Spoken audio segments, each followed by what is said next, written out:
I love to come to Fenner Nature Center. It's a spiritual place for me. It's an opportunity to connect with the trees, the grasses, the animals. It's a place I connect with Source. Everything I see here has a story to tell. As a geologist, I look at the rocks and stone and see evidence of a much different past. A past of glaciers and ice moving across our state. A past that has created a landscape like no other. When you really think about this tree and what it's lived through over the last 150 years, it stands so tall, like a silent sentinel, and witness to all that has transpired around it. It's like an aged grandparent who has experienced a completely different world, and when they die, they recycle into the next generation.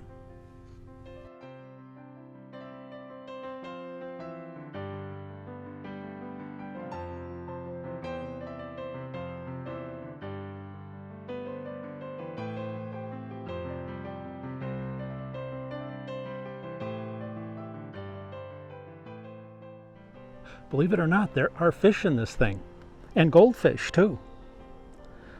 And as the ice continued to melt, the glaciers receded, and the ice that was buried melted, causing these depressions that filled in with water.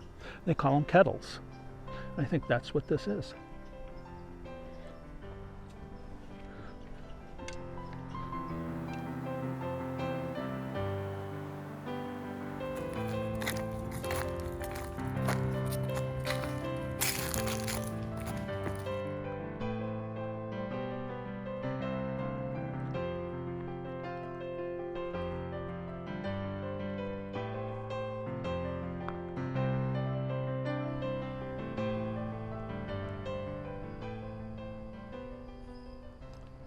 So if you look at the line of trees, they're all pine trees, and they tell a story as well.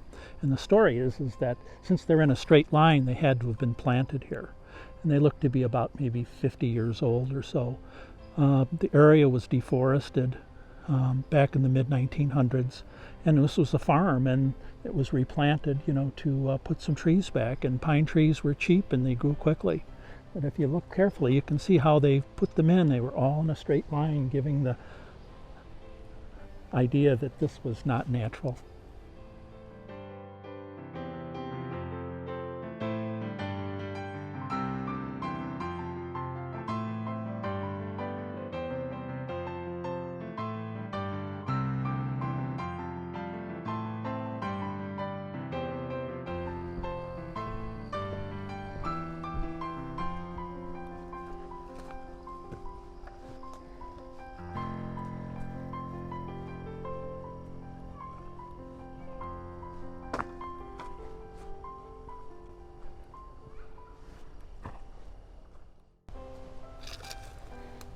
When you come out here, don't you ever wonder when you see big rocks like this sitting out in the middle of nowhere, like, how did it get here?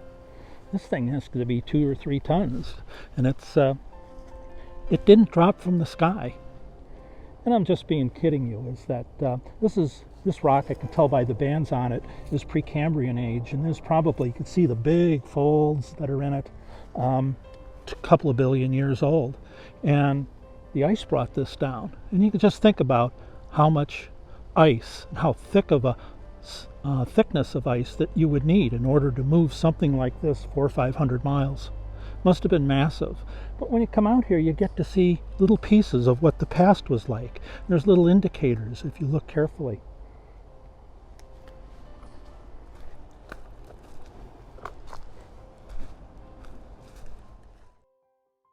This rock is really interesting. It's part of the ancient earth.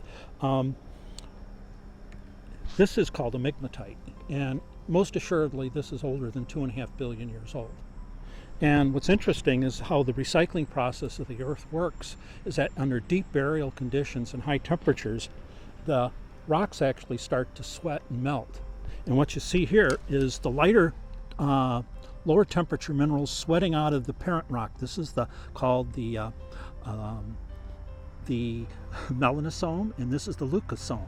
This is the parent, and this is the child, and happens 2.5 billion years ago, creating new crustal rocks. Things are being recycled, and the closest place where you can find this is in the Upper Peninsula, 350 miles away. This did not come from there. I believe this came up from the area around Hudson Bay.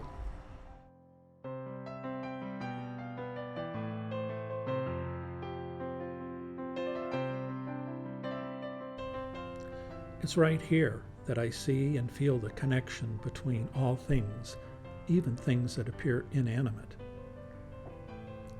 When I see the trees rising up to the sun, hear the whoosh of geese flying above, smell the scent of wildfires along the trail, sometimes even catch a glimpse of a white-tailed deer as part of, one with, this wonderful creation.